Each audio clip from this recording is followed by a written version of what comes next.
Hola Tete, ¿cómo estás? Hola gente, ¿cómo están? Hola Hola chicos, Tete, chicas, ¿cómo estás? todo fantástico. ¿Están ustedes dos ya? Falta Sí, Sí, Marcos. hemos admitido a 6 personas más, creo que son, Ignacio. sí, somos 14 en total con nosotros, ustedes dos y yo. Así que, Bueno, bueno, hay 11 alumnos. bien, Estamos esperando un poquito, pero podemos largar si estás de acuerdo. sí, yo estoy en una reunión con los tutores de ingresantes, así que si necesitan algo me avisan.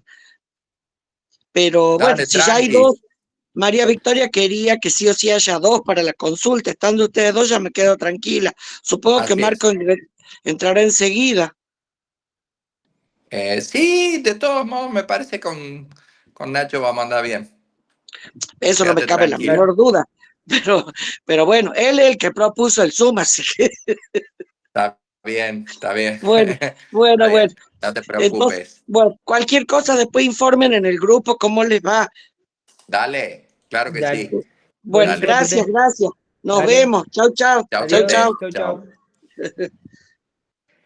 Bueno, a ver chicos, ¿me escuchan bien? Sí, Sí, profe. perfecto, se te escucha. Bien. Bueno, a ver, yo tengo a Ramiro, Florencia, otra Flor, Valentina, Milagro y Juliana. Y tengo 6 más, parece. Sí, Eh, son bastantes, son 12 alumnos. sí. Bien, Antonella, Cecilia, Cintia, Flor, Florencia Aldonate, Juliana, Huilén, María Florencia, Milagro Yufra, Ramiro Muñiz, Santi Alonso y Valentina Mendoza. Bueno, listo. Escuchamos, chicos, a ver qué tipo de consultas tienen. Profe, yo tengo una consulta referida a cómo se evalúa la parte práctica de la materia y si es que este año va a haber un taller de fallos para ayudarnos también con ese tema. Mira, la parte práctica no te puedo decir hoy ya cuántos puntos se te asigna.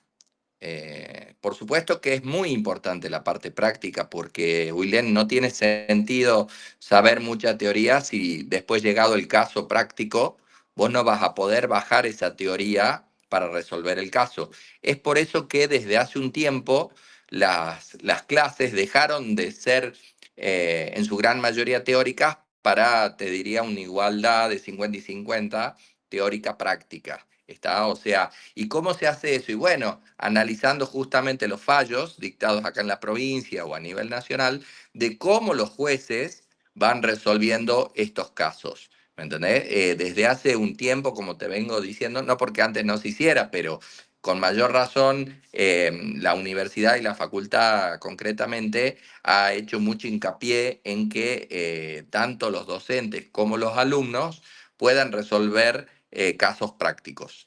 ¿Sí?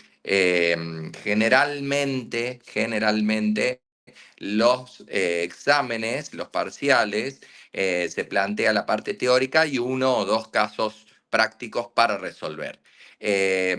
Así, si vos me decís, si toda la parte teórica está bien, ¿no? O más o menos bien, pero no están resueltos los casos prácticos y estamos en problemas. ¿Sí? No me acuerdo cuál era la segunda consulta. Si este año va a haber un taller de fallos, porque recuerdo que años anteriores se daba antes del examen, una especie de Zoom, la verdad que no entré porque no rendía práctica, pero donde creo se explicaba cómo iba a ser o más o menos qué había que hacer para ir preparados. Sí, seguramente que sí, seguramente que sí. Lo iremos viendo, lo definirá la titular y dentro de la cátedra, pero sí, sí se hizo con anterioridad, los años anteriores, así que lo más probable, y si el tiempo nos da, pero casi te aseguro que sí. Perdón, Bien, Mariano, profesor. y otra cosa que para aclarar, que en el aula virtual tienen acceso los que cursaron el año pasado y bueno, quienes no pueden ingresar como invitados al aula y ahí pueden ver más o menos la dinámica de los casos prácticos, porque están cargados los casos prácticos evaluativos que tuvieron que resolver en grupos y los fallos, los fallos que se dieron para trabajar en las clases prácticas, así que estaría bueno que puedan es muy similar la dinámica, entonces eso les puede ser muy útil como ejercicio, ver y cuáles son los fallos que trabajamos el año anterior, por ejemplo. Bueno, profe, muchas gracias. De nada. Profe, disculpe, entonces la manera en la que van a tomar en estas mesas es práctica y teórica. ¿Vos te haces referencia, Flor, al final? Sí. No, más bien es teórica, o sea, si vos pasás a rendir, se te asignan dos temas y vos los exponés. Sí, posiblemente se te pueda hacer una pregunta ahí oral, ¿no es cierto? Para que vos la respondas si se te llega a plantear un caso, ¿me entendés? Pero no por escrito. Ah, buenísimo, sí, No, porque o tenía sea, esa duda. distinto es el libre, ¿no? Distinto es el libre, estamos hablando del regular. Sí, regular. Profe, para el excepcional sería lo mismo que libre, ¿no? Eso quería ¿Cómo? preguntar yo también, profe. Para Excepcionales. excepcional es lo mismo que libre, ¿no? O sea, Claro. rendís práctica Así es, y así después el es. Se teórico. rinde teórico y se rinde práctica y después se pasa al oral. Sí, pero el oral es referido al fallo que desarrollamos, ¿puede ser? No necesariamente, no necesariamente. De todos modos, no, porque, a ver, sí está bien la pregunta tuya. Si nosotros advertimos que en la parte práctica, en el fallo, vos has fallado, ¿no es cierto? Ahí sí te vamos a preguntar, ¿no es cierto? Para ver si podés levantar ese aplazo, como quien diría. ¿Me explico? O sea, si vos pasaste la parte práctica, estás aprobada, pasás a la parte oral. Pero si nosotros vemos que en ese examen práctico que vos hiciste cometiste algún error, posiblemente te sigamos preguntando para ver que vos puedas aprobarlo. ¿Se entiende? Claro, y después aparte serían las teóricas que usted dice, los dos temas. Sí, sí, sí. Pero a ver, si anduvieron bastante bien en la parte práctica, se te hacen algunas preguntas en la parte oral, algo que para que quieras clarificar respecto a la parte escrita y ya está. Ah, bien, profe, gracias. De nada. Pero perdón, en ese sentido también estaría bueno, como insisto, en que vayan al aula virtual y vean los casos anteriores, porque eso les va a resultar muy útil, ¿no? No Sí. dejen de hacerlo para... Profe, yo tengo una Sí. duda con respecto a la unidad número 6, que hay algo que directamente no entendí. Unidad número 6, efecto de las obligaciones. Sí. Me fijé en el aula y también me fijé en las clases grabadas que están ahí, por suerte. Y bueno, están la doctrina clásica respecto del acreedor, principales normales, principales anormales y efectos secundarios, en donde hablamos de las medidas cautelares, que están los embargos, inhibición y quiebre. Directamente a la inhibición no la entendí. Hablaba de que cuando uno tiene muchas deudas y ejecución de los acreedores, pero no entendía qué iba la inhibición. La inhibición general de bienes es una medida cautelar que está en todos los códigos procesales de las provincias. Los códigos procesales los dicta cada provincia. Los códigos civiles y comerciales, código penal, los dicta el Congreso. Bueno, dentro de ese código procesal, si vos vas a cualquier provincia y agarrás un código procesal de cada provincia, vas a advertir de que todos regulan las distintas medidas cautelares. Esas medidas cautelares pueden ser embargos, pueden ser secuestros, ¿sí? y está también el tema de la inhibición general de bienes. La inhibición general de bienes es una medida cautelar residual, te diría. O sea, es la última instancia, cuando vos no encontraste bienes para embargar, ¿no es cierto? O no podés intervenir la caja de alguna empresa, o no podés secuestrar algún vehículo, cuando ya no tenés ningún bien, le pedís al juez como acreedor, que ya tenés sentencia, que despache una medida cautelar de inhibición general de bienes. Esa inhibición general de bienes se suele anotar en los registros de automotores o en el registro de la propiedad inmueble. ¿Eso qué significa? Que si el deudor el día de mañana demandado quiere comprar o vender algún bien, no va a poder hacerlo porque está inhibido. O sea que la inhibición general de bienes prácticamente es como que a la persona la saca del mercado, ¿me entendés? Entonces, para poder levantar esa inhibición, vas a tener necesariamente que levantar esa inhibición, pagar el crédito y de esa manera poder volver al mercado. ¿Se entendió? Sí, profe, perfecto, ahora sí, gracias. Bien, muy bien. Profe, me pasa Hola, algo profe. similar. Ay, perdón. Que mm, No, que hable la compañera, yo después hago mi consulta. Bueno, gracias. Willem, Que no puedo entender, o sea, no puedo bajar a la realidad de qué tratan los vicios reinhibitorios de un contrato. está bien. Los vicios redivitorios es una cláusula natural de los contratos. Eso significa que aunque no esté estipulado, lo mismo se aplica el Código Civil y Comercial en esa materia. Los vicios redivitorios son los vicios ocultos. Cuando yo te vendo algo, por ejemplo, te vendo un perro y resulta que a los pocos días ese perro está enfermito y se termina muriendo. Una experiencia que a mí lamentablemente me pasó concretamente. O te vendo un auto nuevo, por ejemplo, y al poco tiempo empieza a fallar. Cualquiera sea la falla, ¿ok? O sea, los vicios ocultos entonces son estos defectos, estas fallas que tienen los bienes vendidos, ¿sí? Y que vos comprás de buena fe y que al poco tiempo empiezan a mostrar fallas. En este caso, el comprador que resulta ser la víctima, como quien diría, de este producto fallado, tiene dos acciones. Número uno, pedirle al vendedor que le baje el precio, o sea, que le devuelva parte de la plata, como quien diría, porque le vendió un producto defectuoso. Se llama acción quanti minoris. O pedir la rescisión del contrato. Esto significa, che, te devuelvo el perro, te devuelvo el auto, te devuelvo lo que haya comprado y vos me devolvés la plata. Más los daños y perjuicios. ¿Sí? Esos son los vicios ocultos. Bien, profe, muchas gracias. Profe, una consulta, bueno, con respecto también a lo que preguntaba la compañera, ¿estos vicios los podemos encontrar en los distintos tipos de contratos? O sea, contrato de compra-venta, no, los contratos paritarios, los de adhesión y consumo. Sí, claro que sí. Ni hablar en los de consumo. Es donde Claro, sí, mayor este, aplicación práctica hay. No así, por ejemplo, en la donación. Si te estoy regalando algo y bueno, y eso que te regalé presenta alguna falla y bueno, viste, qué sé yo, es un regalo. Ahí no hay vicio. Profe, Pero en la mayoría de los contratos sí.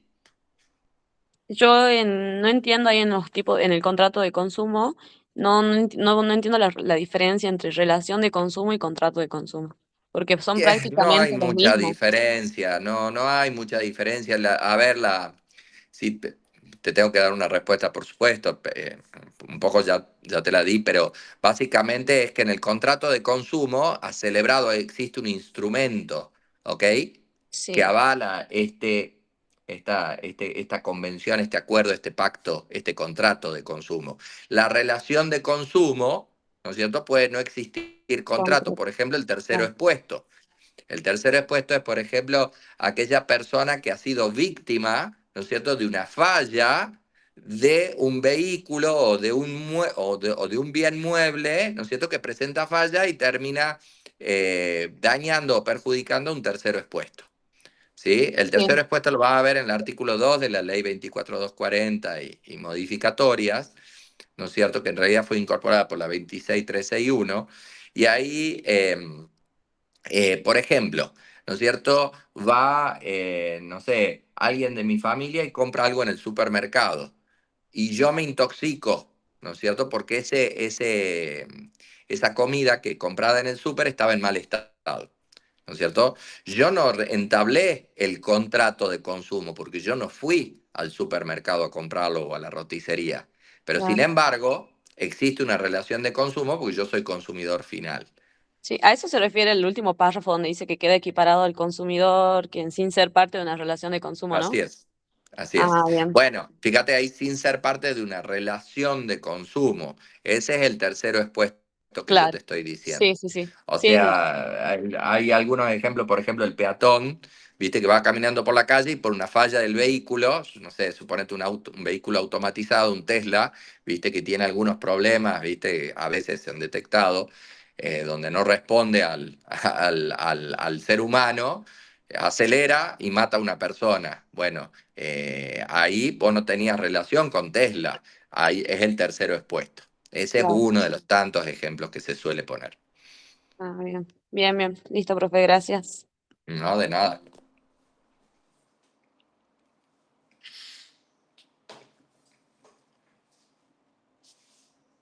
¿Alguien más?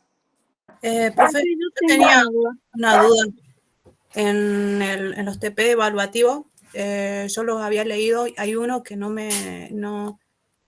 se me complica mucho la lectura quizá, y se refiere a la sesión de derechos, precisamente a la sesión de honorarios. A mí un poco como que se me complica entender el fallo. No sé si el profe lo vio, en el que indica que una de las partes se dio sus derechos de honorarios y en este caso, bueno, obviamente que cede sus honorarios, eso sí se puede ceder, pero ahí habla del conflicto con respecto a los aportes, ¿no? Que, bueno, eso era lo que a mí se me complicaba. ¿Quién es el que acciona o no en ese fallo? No sé si usted lo vio o no. Yo no lo recuerdo, no sé, Ignacio, si vos lo conoces al caso ese, yo no lo recuerdo bien. Sí, creo que ese tenía que ver con lo que puede ser objeto, apuntaba fundamentalmente a lo que puede ser objeto de sesión y lo que no puede ser objeto de sesión, y en ese caso, bueno, la obligación de realizar los aportes profesionales no podía ser objeto de la sesión. Era por, ¿quién, Antonella, preguntabas, no? Era la sesión de honorarios Claro, pero profesionales. la ¿Quién era el cuestión que se sujeto discutía obligado al pago de los aportes, no? Así era Ignacio, ¿no? era algo así, sí, no recuerdo bien, bueno, los hechos, pero sí, el kit de la cuestión era ese. Y bueno, se pretendía que ellos identifiquen cuáles eran, digamos, qué es lo que puede ser objeto de contrato de cesión y qué no puede serlo. Es así, es correcto. O sea, es como dice ahí el profe Ignacio, hay un artículo en el Código Civil y Comercial donde te dice qué objetos pueden ser cedidos. Por ejemplo, los alimentos no pueden ser cedidos. O sea, no podría, supongamos, ¿no es cierto?, unos padres separados, ¿no es cierto?, la madre o el padre le inicia juicio a la otra parte para que le provea alimentos. Esos alimentos, que en realidad es un monto dinerario que se le embarga, supongamos, al padre, ¿no es cierto?, el 20% del sueldo, eso no puede ser cedido, porque la idea es justamente garantizar que el menor alimentado pueda percibir eso y que no sea cedido, transferido. ¿Se entiende? Sí, profe.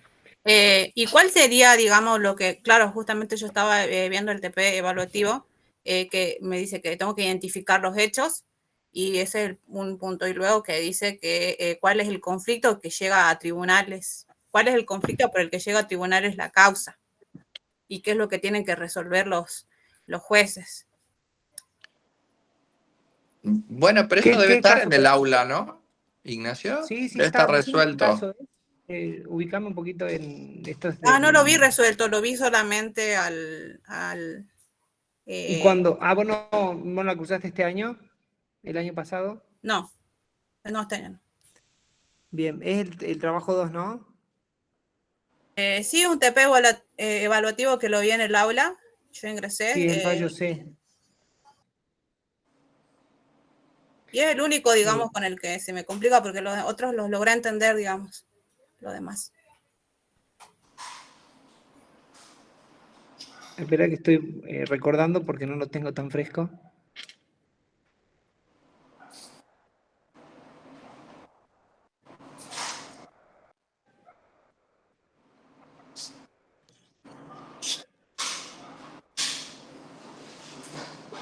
¿Ves? Te dice, está fuera de discusión que los honorarios profesionales pueden ser objeto de cesión, porque es un derecho esencialmente patrimonial. Pero los aportes previsionales no participan de dicha calidad, toda vez que resultan propiedad de la Caja de Previsión Social y deben ser solventados por el profesional que efectivamente actuó en el Así juicio es. y a quien le fueron determinados sus estipendios. Sí. Básicamente, esa es la cuestión. ¿Quién paga el honorario profesional? ¿Y quién paga los aportes? O sea, en realidad creo que si no me equivoco, el caso era de que el abogado, para evitar el pago de los aportes profesionales y a la caja y previsionales de la caja, lo que hacía era cedía los honorarios. Entonces, cuando se presentó a la caja previsional a decirle, che, doctor o abogado, vos tenés que pagar estos aportes, va a decir, no, pues yo cedí los honorarios. Entonces, el juez ahí lo que dijo, el tribunal que entendió, si no me equivoco, era más allá que vos hayas cedido tus honorarios profesionales, eso no implica, no obsta que vos tengas que pagar los aportes, porque vos sos el profesional. Entonces, más allá que vos lo hayas percibido o no en los hechos al importe, fue tu decisión cederlos a estos honorarios. Y esa decisión de ceder o transferir esos honorarios no impide que tengas que pagar, que estás obligado al pago de los aportes previsionales, en este caso. Pues si no, vos imaginate, cualquier impuesto, IVA o ganancia o ingreso o bienes personales, yo transferiría con tal de evadir el pago del impuesto, ¿me entendés? Y soy yo el sujeto obligado Claro. al pago. Sí, a mí me costaba identificar, digamos, quién demanda o quién inicia, digamos, esta acción. No me acuerdo si era la caja, ¿no? La caja previsional A habrá ver, sido. estoy leyendo. Fíjate cómo dice las partes, cómo está la carátula del juicio. Se Antonella, sos llama vos, ¿no? Sí, Antonella. Sí. Es Peña contra sucesión. Entonces los doctores se notifican de la regulación de los honorarios practicados a su favor y manifiestan que ceden esos honorarios a favor de otra doctora. Y solicitan que se establezca a cargo de la cesionaria el pago de los aportes previsionales y las cargas impositivas. Pero porque era ¿Sí? abogada. Ajá, Claro. entonces los titulares, digamos, quienes ejercieron la profesión son quienes exigen que se haga el pago, digamos. Exactamente, son los bueno, obligados al pago. Claro, y ahí entraba dentro de lo que son las sesiones de derecho, que hay algunas que se pueden ser todos los derechos y también, digamos, excepto, y pone una serie, digamos, como usted había mencionado, alimentos, en este caso, jubilaciones y otras cosas, o pensiones. Ah, sí, ahora me Mira, quedo. es el 1617 del Código Civil y Comercial. Dice que no pueden cederse los derechos inherentes a la persona humana. Esto que te estoy diciendo, por ejemplo, los alimentos, o yo no puedo ceder mi nombre, mi domicilio, todos los atributos, ¿sí? De la personalidad o mi calidad de hijo. No puede ser cedido. Y el 1616 dice derechos que pueden ser cedidos. Todo derecho puede ser cedido, excepto que lo contrario resulte de la ley, de la convención o de la naturaleza del derecho. Pues nosotros también podemos prohibir ciertas cesiones. O sea, yo le puedo vender, por ejemplo, a Ignacio el auto, pero le puedo prohibir que lo ceda por un plazo determinado, ¿sí? Que lo transfiera. Ajá. Ahí pueden Lo anotar, podemos perdón, prohibir. al lado del código pueden anotar qué es lo que está prohibido por ley, el 1165, 2160. El 1165 es el pacto de preferencia, el 1160, el 2160, el 539, 1010 y 1000 a 1002. Para que, bueno, puedan después leerlos. Más o menos ahí están, qué es lo que no se puede ceder. Y esto sería un contrario paritario, ¿no? Por un acuerdo entre las partes o algo así. Así es. Sí. Profe, yo tengo otra consulta, pero no sé si alguien quiere realizar antes, no sé. Yo lo mío es de otro tema. ¿Milagro había en su momento? ¿o no? Sí, profe, yo quería hacer una Sí, consulta. Bien. Era sobre la teoría general del contrato, la unidad número 10. sí, En los sí, elementos principales del contrato es el consentimiento, que para que haya consentimiento tiene que haber aceptación y oferta. En los 3 así distintos es. contratos, la aceptación creo que es la misma, que es la manifestación de que aceptó, pero la oferta, Oferta y aceptación. No sí, es aceptación y oferta. sí, la oferta y la aceptación, Primero viene la oferta. Dale. sí. Y la oferta creo que es distinta en cada uno. Por ejemplo, en el paritario era a una persona determinada. Sí, exactamente. En el contrato de consumo es la oferta, viste, qué sé yo, pasan en la radio, o pasa el vehículo haciendo el altoparlante, viste, y te va avisando a ver cuáles son las ofertas, viste, o sacan, no sé, en las redes sociales, es a persona indeterminada. Ahí está hecha la oferta. En Mercado Libre, viste, vos ofreces tu producto, ¿no? Y Sí. las empresas, sobre todo, ofrecen el producto y no saben quién le va a terminar comprando, con lo cual la oferta es a persona indeterminada. En cambio, en el contrato paritario, la oferta es a una persona determinada. O sea, eso sería lo que cambia en los 3 contratos, la oferta nada más. Sí, y además en el contrato de consumo hay un plazo de validez que no la puede retirar a la oferta el proveedor de bienes y servicios, a diferencia del contrato paritario. Y el de adhesión vendría a ser casi No similar solamente también es al de consumo. sí, perdón, Milagro. No solamente esa es la diferencia entre los contratos de adhesión, de consumo y paritarios, ¿no? Sí, hay varios. Solamente Ah, en la ok. parte de consentimiento me refería. Ya. Bien, bien, buenísimo. O sea, el de Eh, adhesión también vendría a ser casi similar al de consumo, Sí, sí, sí, es muy porque parecido. no Lo es que que va pasa, una persona determinada, son varias personas que ven y si quieren, se adhieren a las cláusulas predispuestas por otra persona. exactamente. Vos vas a Gasnor, vas a Egesa y te dicen firma acá. ¿Me entendés? Ya te dan ellos un contrato de adhesión preestablecido donde vos no negociás ahí las cláusulas. ¿Me entendés? Un contrato de adhesión. Ah, bien, bien. Eso no Eso Profe, es sé. lo que supone la adhesión. ¿Sí? ¿Perdón? y ahí en la oferta también se podría retractar, te decía de que la retractación tenía que ser antes de que le llegue a la persona el comunicado o bien en el mismo momento, ¿no? Bueno, el contrato paritario efectivamente es así. O Eso. sea, para que la oferta no sea vinculante en el contrato paritario, la retractación de la oferta tiene que llegar antes que la oferta. ¿Me entendés? Claro, pero ese era cuando se realizaba por un medio que no sea instantáneo. Por ejemplo, Contratos entre ausentes. claro, entre ausentes Contratos y entre así. ausentes. O sea, estábamos hablando en su momento de las cartas, vos imagínate, en el año. Claro, donde Hoy había un por hoy, tiempo. qué sé yo, podemos pensar en un mail, ¿viste? También puede ser un mensaje de WhatsApp, posiblemente no lo haya visto, ¿viste? Entonces, ¿qué haces vos? Vos mandás el mensaje de WhatsApp y lo eliminás. Esa sería una forma de retractar la oferta, como quien diría. Sí. ¿Entendés? Y lo Eliminás mismo lo para de la todo, chau, no aceptación. se vio. Pues el de la aceptación no entiendo por qué dice, o sea, el 981 te dice que la aceptación puede ser retractada si la comunicación de su retiro es recibida por el destinatario antes o al mismo tiempo que ella. ¿A qué se refiere con antes? O sea, ¿antes de qué? A ver, a ver. Es el 981. Sí.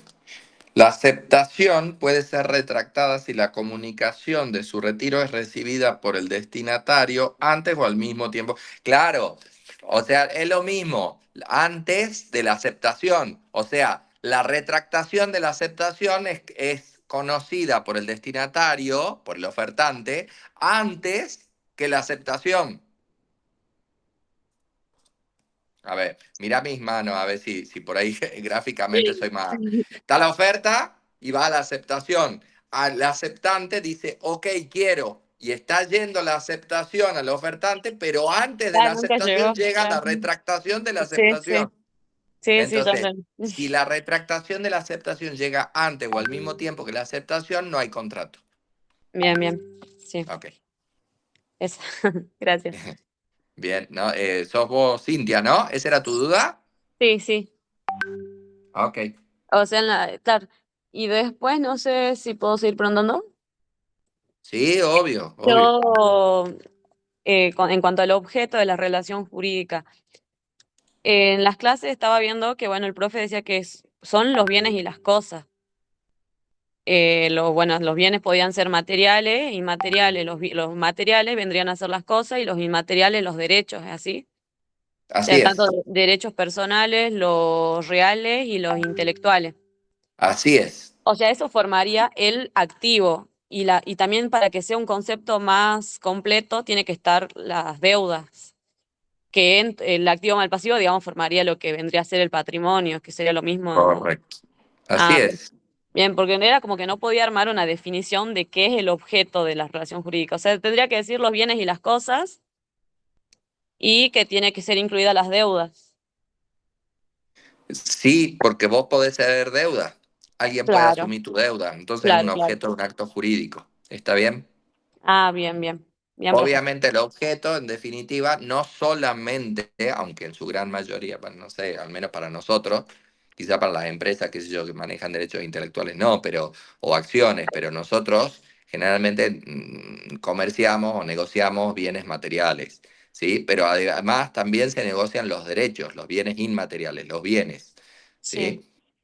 Ok. Eso forma parte, o ese es el objeto de las relaciones jurídicas. bien, bien, bien, profe. Gracias. No, de nada.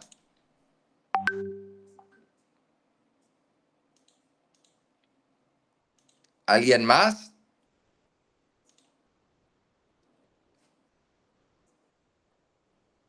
Profe, Profe, bueno, sí, sí, sí. profe, una consulta sobre extinción de las obligaciones. Quería saber si me podría dar ejemplo de sucesión universal y particular de confusión. Sí, claro. En la sucesión universal, suponte de que vos le debes a tu padre, ¿sí? Vos le debes tanta plata a tu padre y sos el único heredero, ¿no es cierto? Si muere tu padre, hay confusión, porque vos pasás a ser acreedor y deudor en la misma persona. ¿Me seguís? Sí, La profe. sucesión universal son los herederos, es cuando muere una persona. Todo el patrimonio de esa persona, créditos y deudas pasan a los hijos. ¿Estamos de acuerdo? Sí, Bueno, si hay un solo padre y hay un solo hijo, o sea, un solo padre, si el padre es acreedor del hijo porque el hijo le debe plata, ¿ok? Y muere el padre, ¿quién lo va a heredar? El único hijo. Entonces vos no te podés pagar a vos mismo. Esa es la confusión. Se extingue la obligación por confusión por sucesión universal. Por sucesión particular es cuando, suponte, tu papá, ¿no es cierto?, que es el acreedor tuyo, te cede los derechos a vos para que cobres la deuda contra vos mismo. O sea, en definitiva, está en la misma. ¿Me entendés? En realidad eso se llama remisión de la deuda. O sea, te perdonan la deuda. Te dice, che, bueno, ya está, no me debes nada, te perdono. Es lo mismo. ¿Se entendió? sí, profe. Sí, sí, entendí. O sea, en la sucesión particular lo que te quiero decir es que cuando el acreedor tuyo, que vos sos el deudor, ¿está? Cede, suponte que me lo cede a mí. Y yo, bueno, vengo y te lo perdono.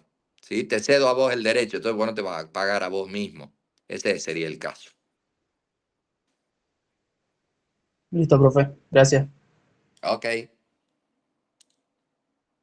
Profe, en la unidad número 7, clasificación de las obligaciones, si me podría explicar un poquito mejor o con otro lenguaje, las sanciones conminatorias. Sí, sí. Las sanciones combinatorias son astraintes, se llaman las astraintes, que son multas, son sanciones que los jueces imponen a las partes porque los desobedecen. ¿No es cierto? Por ejemplo, no sé, el juez viene y le dice, che, trae tal prueba, porque el otro te la está pidiendo, trae tal documento, el otro ofreció la tal prueba y dice que lo tenés vos, y vos reconociste que lo tenés, pero no lo estás acompañando, ¿sí? O no traes tal cosa. Cuando son multas que imponen los jueces cuando las partes desobedecen mandatos judiciales o sentencias o resoluciones judiciales. ¿Se entiende? Sí, profe, mejor. No sé si volví al tecnicismo o te repetí más o menos lo que está, pero en definitiva es cuando el actor o el demandado lo desobedecen al juez. Entonces Sí, ahí ahí el se juez, ¿qué entiende mejor. hace? Acude a la mejor sanción que la pecuniaria, ¿viste? Te impongo tantos pesos de multa hasta que vos lo traigas. Hasta que vos me traigas ese documento, yo por día te aplico 20.000 pesos. ¿Esa plata a quién va? ¿Va a la justicia? No, va a la otra parte. Generalmente va a la otra parte. Listo, profe. Profe, puede ser que hay una diferencia entre las sanciones combinatorias, o sea, lo que yo entendí es eso, ¿no? Que las sanciones combinatorias por lo general son en dinero, son sanciones en Sí, dinero, sí, siempre.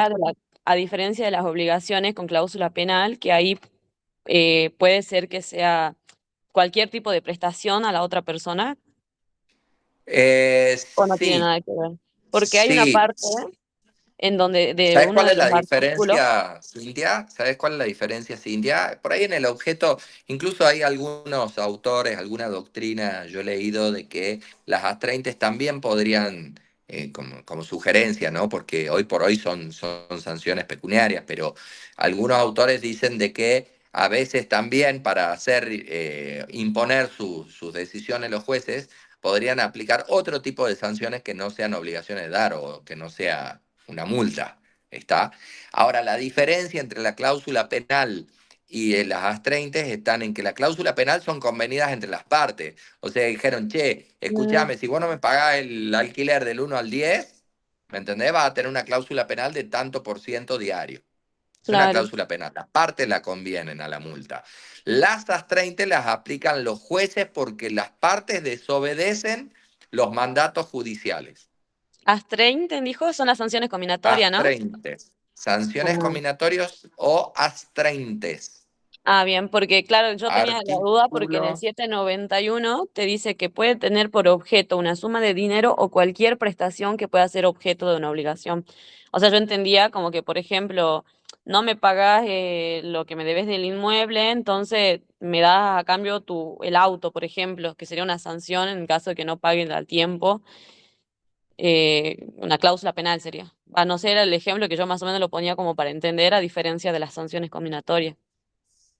Sí, O no, no es tan así. está bien, sí, está bien. Habría que ver ahí, eh, ¿no es cierto? Porque si es como multa. O sea, Ah, puede, como otro, sí puede ser, pero esa es la cláusula penal, no es la claro. sanción No, combinatoria. sí, sí, porque las sanciones Las sanciones combinatorias ya se hacen combinatorias están establecidas. en el 804. Claro, esas se Fíjate ahí en el establecen 804. transaccionalmente. ¿Ves? Dice, los jueces pueden, obviamente no es una obligación del juez, es decir, el juez considera de que la parte se está burlando y es rebelde, pueden imponer en beneficio del titular del derecho, o sea, a favor de la otra parte, condenaciones conminatorias, o sea, multa, de carácter pecuniario, a quienes no cumplen deberes jurídicos impuestos en una resolución judicial. Pero la falta de respeto no es a la otra parte, es al juez.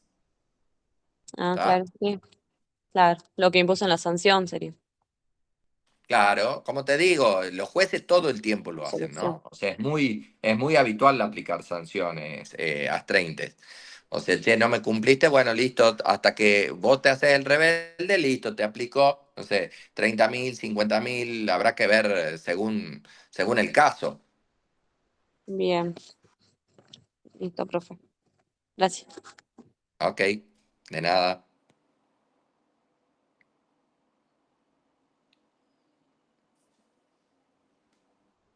¿Alguien más? Profe, yo tengo una duda, pero más que nada es para aclarar, o sea, no sé si solamente sería eso, que es con respecto a la unidad número 12, leasing, las especies, financiero y operativo. El financiero sí lo entiendo, que es financia, digamos, y adquiere, por ejemplo, el banco y se lo da al tomador en leasing. Sí, Mientras que sí. el operativo solamente sería entre los fabricantes y los usuarios, en el cual, digamos, no se financia el bien en leasing. O sea, ¿solamente es eso o qué otro ejemplo? Sí, Porque esa ahí es, dentro, esa es la clase. Porque ahí dentro de lo que es el leasing operativo, hablaba en clase de lo que es el operacional y el retroleasing. El retroleasing sí lo entiendo porque es una forma de garantía, Ok. pero el operacional Sí, ahí sí como que me quedé, o sea, siento que dice lo mismo que el operativo, o sea, la definición en general, o cómo podría decirlo. es el mismo, es que es el mismo, Ah, bien, tenía es mucha el duda ahí. mismo. ¿Dónde está? A ver, ¿lo tenés al artículo? Ay, no, profe. Pero es el mismo, básicamente es el mismo. Bien, bien. Porque no sabía cómo distinguir esa parte, porque yo decía, digo el concepto de leasing operativo, pero después tengo que separar entre lo que es operacional y retroleasing. Pero a la hora de decir Mientras vos retroleasing, sepas la diferencia entre el leasing común o el operacional, el financiero y la modalidad esta del retroleasing, que está en uno de los, acá, de modalidades, la elección del bien, que es el 1231, ¿no es cierto? Está bárbaro. bien, profe. Gracias. Dale. Profe, hay un punto de anatocismo, en este caso del artículo 770, están los principios, en este caso que dice que no se deben intereses de los intereses y las excepciones. En la cláusula 1 hay uno que dice cláusula expresa que autorice la acumulación al capital con una periodicidad no inferior a los 6 meses. No sé si me podría dar un ejemplo utilizando esa cláusula, digamos, porque fue la que no entendía. Claro, lo que te está diciendo ahí es de que en un contrato vos podés prever, ¿no es cierto?, el anatocismo. ¿Esto qué significa? Sobre todo los bancos lo hacen, ¿viste? Em, yo te presto plata a vos, ¿ok? El anatocismo, ¿qué es? Yo no puedo aplicar, no puedo adeudar, el deudor no puede adeudar interés del interés. O sea, tiene que estar claro cuánto es de capital y cuánto es de interés. Ahora, vos el interés generado lo podés sumar al capital, de modo tal que este nuevo capital, el acumulado, genere mayores intereses. O sea, vos podés tener 1.000 pesos, ¿no es cierto? No sé, 1.000 pesos, y tenés 300 pesos de interés. Si vos le sumás los 1.000, si vos seguís generando intereses de los 1.000, no va a ser igual que si le sumás los 300 a los 1.000, tenés 1.300 y esos 1.300 generan intereses. ¿Me entendés? Porque ahí obviamente que la deuda no es lo mismo calcular intereses sobre 1.000 que sobre 1.300. Entonces ahí lo que te está diciendo la norma es el principio general.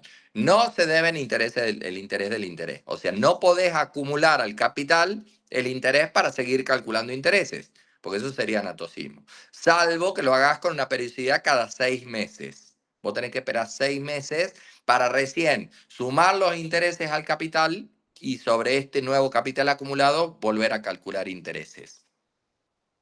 ¿Se Ajá, entonces, entendió? sí, a partir del sexto mes recién podría realizar. Así es, Ah, correcto. bien. La cláusula, o sea, en los contratos, vos no podés estipular anatocismo con una periodicidad inferior a 6 meses. Tenés que esperar 6 meses. Ese es uno de los supuestos. Porque es una excepción, Sí, acordate, sí, es una es una, excepción. son 3 acá figuran. Bueno, gracias, profe. De nada.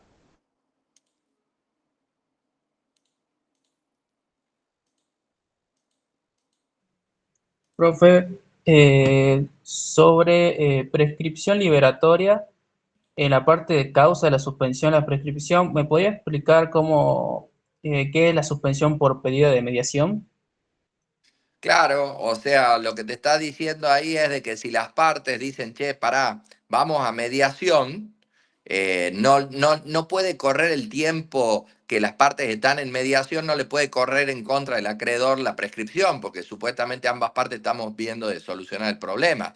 Si vamos a mediación, si no vamos a mediación, o sea, ese tiempo, suponte que estamos en mediación, no sé, 2, 3 meses, ese plazo de 2 o 3 meses no le puede correr en contra del acreedor, de modo tal que cuando vuelva, si la mediación se frustró, no llegaron a ningún acuerdo, quiere iniciar el juicio y ya esté prescripto.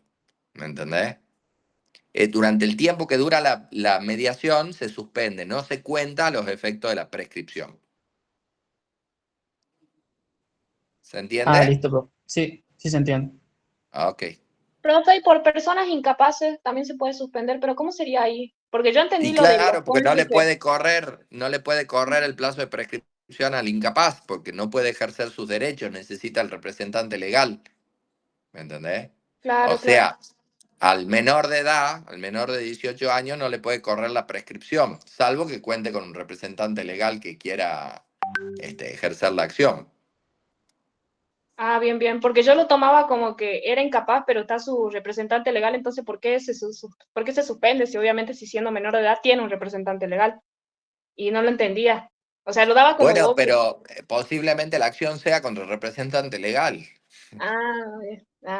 Habría que ver en cada caso, pero se supone que la suspensión contra el incapaz siempre corre, habrá que ver, porque suponte que el representante legal, no sé, a ver, le deben al menor plata, ¿quién le debe? El amigo del padre. Obviamente que el padre nunca va a iniciar la acción contra su amigo, ¿entendés? Entonces, durante ese tiempo, mientras sea incapaz, mientras sea menor de edad, no le va a correr la prescripción. Listo, profe. Bien. Profe, Sí, en cuanto al régimen de protección de vivienda, ahí en el artículo 245 mencionan los legitimados, que bueno, podría ser solicitada por el titular registral, también puede ser, o sea, por el titular o por los titulares podría ser en caso de que haya condominio, ¿no? así es. Y después también te dice que puede ser por acto de última voluntad y que el juez puede decidir también. No entiendo eso, un ejemplo. ¿El juez en qué caso podría pedir la afectación No, dice, en a la este vivienda? caso, dice, la afectación puede disponerse por actos de última voluntad. O sea, ¿cuál es el acto de última voluntad? No, El no, no, es el testamento. testamento. Sí, no, después en el último párrafo te dice la afectación también puede ser decidida por el juez.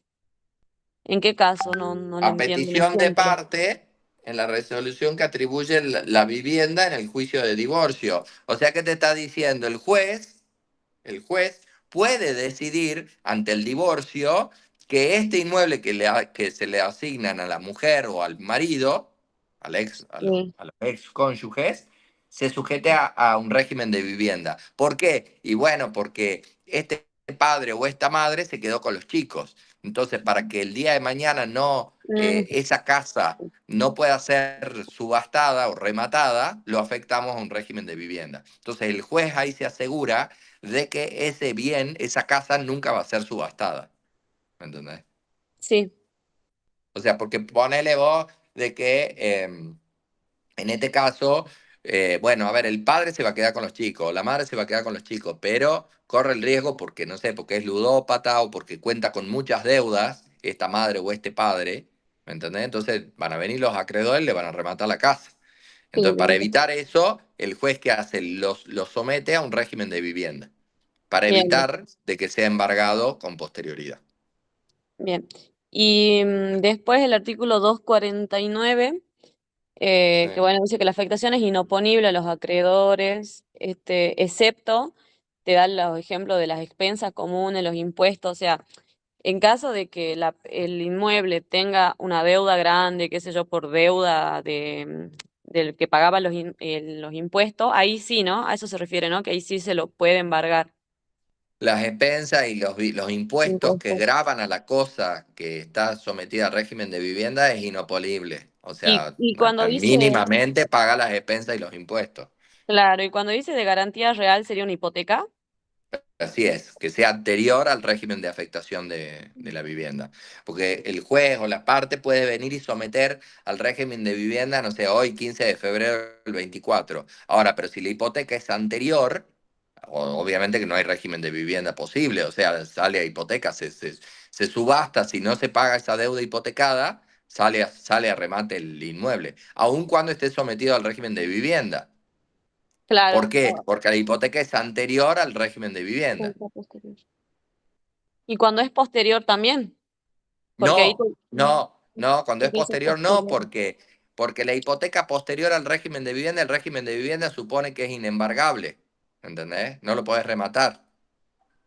Ah, yo entendía que, o sea, dice, porque la afectación es inoponible a los terceros, inoponible a los acreedores de causa anterior a esa afectación.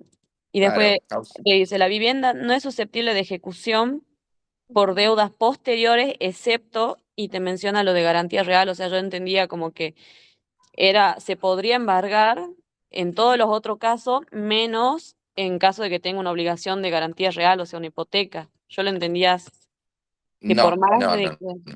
En materia de derechos reales o de registración, rige el principio de primero en el tiempo, primero en el derecho. O sea que si primero estuvo la hipoteca y después vino el régimen de vivienda, sale subastado si no se paga la Sí, deuda hipotecada. Caso contrario, o sea, suponte vos vas al banco, ¿no? Y le pedís, che, le pedí un préstamo y con garantía de hipoteca. Si ese inmueble que vos estás ofreciendo está con régimen de vivienda, el banco no te va a dar ninguna plata. Te va a decir, tráeme otra garantía. Porque ah, el día bien, de mañana yo no te voy a poder subastar. ¿Me claro, entendés? sí, sí, bien, bien, bien, gracias. No, de nada. Bueno, Ignacio, ¿cómo vamos? ¿Hay alguien más? No, bien, vamos, no sé si somos 10 14. No sé si alguien más tiene dudas.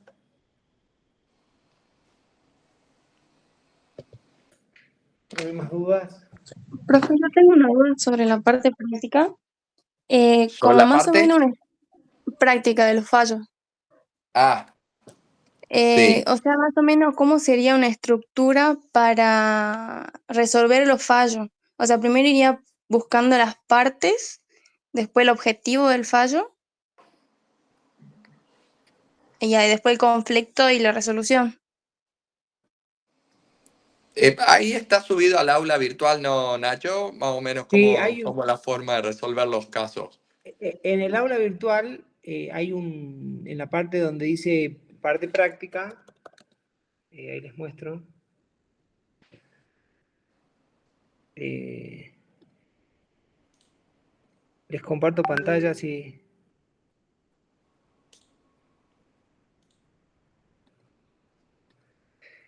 ¿Ahí ven? Sí, profe.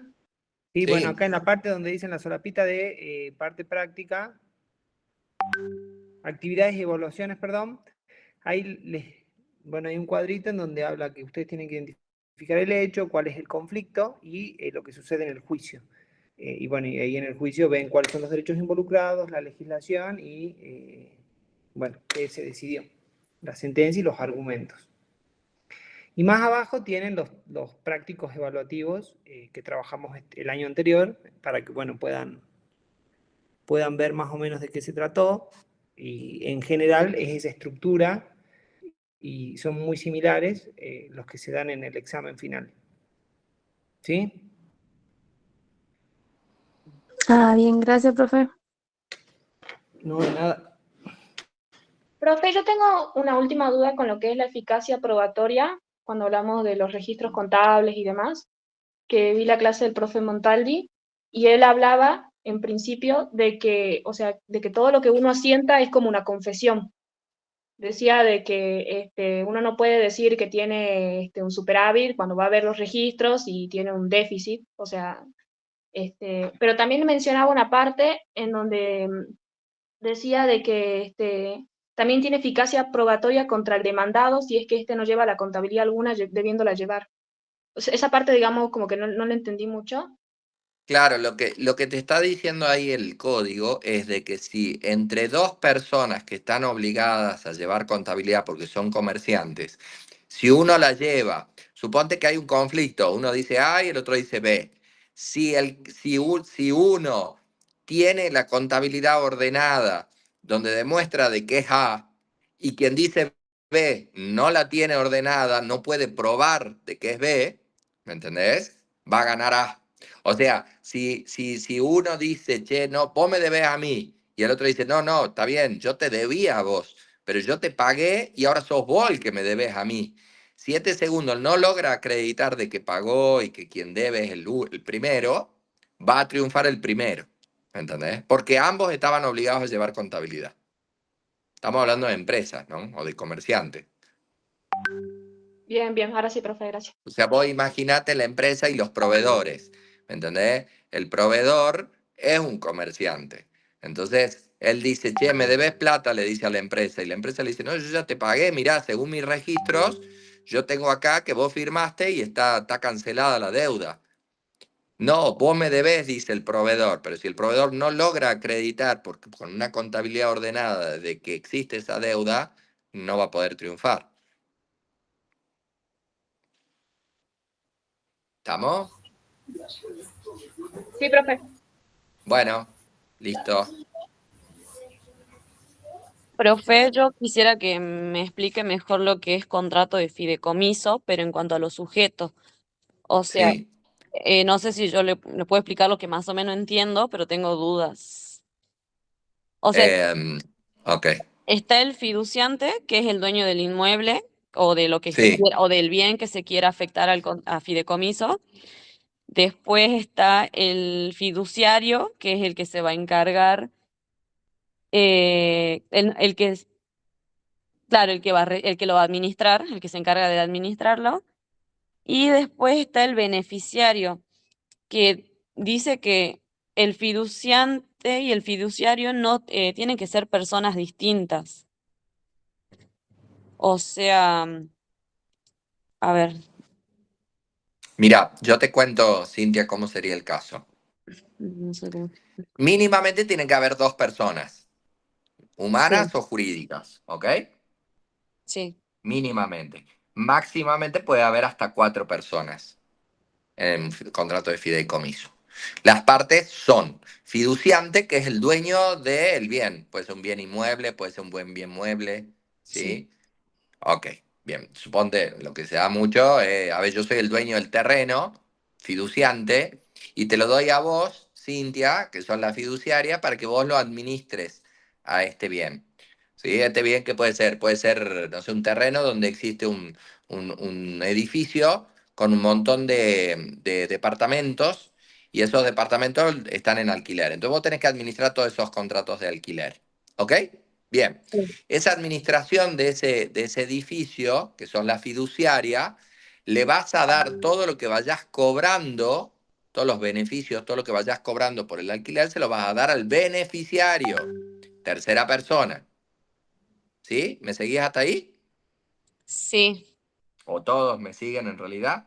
Ahí tenemos entonces el fiduciante, que era el dueño del terreno con el edificio, con los departamentos. El fiduciario, que es el que administra, o sea, el que cobra, el que arregla, no sé, los focos que se vayan rompiendo, el tanque de agua, el ascensor, ¿sí? Es el que administra, el que mantiene, ¿sí? Que sí, cobra, obviamente, honorarios por eso, ¿ok? sí, Listo. sí, Todas las rentas, todos los alquileres que se vayan pagando mes a mes, le va a dar al beneficiario, tercera persona, ¿sí? sí, Mes a mes.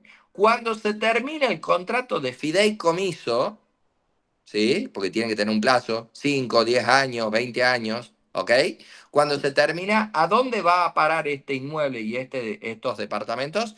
Al ay, fideicomisario, cuarta persona, sí, ¿ok? Entonces tenemos fiduciante, el dueño, fiduciario, el que el que administra. administra, beneficiario, que es el que va recibiendo todo el tiempo los beneficios que reporta este fideicomiso. Y fideicomisario, que es el destinatario final cuando se termina el fideicomiso. Ahora, beneficiario y fideicomisario pueden ser el propio fiduciante. ¿Ok? Yo te Claro, puedo dar a vos, yo soy el fiduciante y te lo doy a vos, a fiduciario, para que administres este edificio y me pases las rentas a mí, al fiduciante. Yo soy beneficiario y cuando termine el contrato me lo pasas a mí, también soy fideicomisario. O puede ser claro. un tercero o un cuarto. ¿Ok? Por eso yo te empecé diciéndote, pueden ser mínimamente 2 personas y pueden ser máximamente 4 personas. Sí o sí, como bien dice la norma, fiduciante y fiduciario tienen que ser distintos. Sí, y en ese caso el fideicomisario podría ser un heredero, puede ser del fiduciante. Claro que sí, sí, Bien, sí, sí, puede ser cualquier persona, menos el fiduciario, todos menos el fiduciario. bien, listo. Ahora sí, ya con ese ejemplo sí lo entendí. Ah, ok, buenísimo, Gracias, profe. de nada. Profe, ¿podría explicar el fideicomiso financiero? Porque bueno, sí era un poco distinto. El profe, creo que Montali había visto que lo explicaba y él se refería, por ejemplo, con las deudas, ¿no? Y te miento si te digo que sí puedo, porque la verdad que es más contable que otra cosa. No sé si vos, Nacho, lo tenés presente o no, el fideicomiso financiero, pero entiendo que es cuando vos haces aportes a un agente de bolsa o un banco, y estos son estas entidades bancarias autorizadas financieras que te administran estos aportes dinerarios o de cualquier otra índole y que te van reportando algunos beneficios. Nacho, ¿vos estás o...? Estoy mutuado, perdón.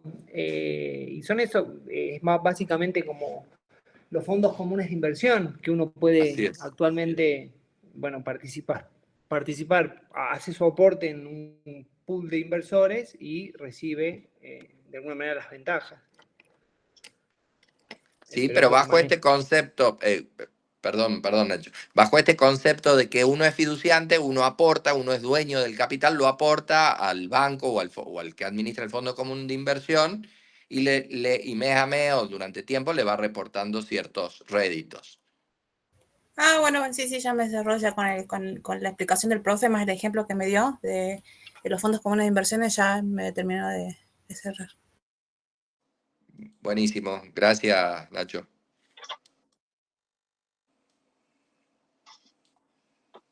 Bueno, no sé si... Bueno, listo, chicos. Profe, ¿puedo hacer la última pregunta chiquitita? Dale. La extinción de los contratos, bueno, lo que más mencionan son la resolución, la rescisión y la revocación. En el 1076, en cuanto a rescisión bilateral, te dice en una parte que solo produce efecto para el futuro y no Sí, afecta a derechos de tercero. sí. No entiendo a qué se refiere eso para el futuro. Porque Eso quiere decir que cuando, suponte, Ignacio y yo tenemos un contrato de alquiler. Yo soy el dueño y Ignacio es el locatario, va pagando por 5 años. Ahora, al tiempo, a los 2, 3 meses o a los 5 meses, rescindimos ambas partes el contrato de mutuo acuerdo. sí, ¿Tá?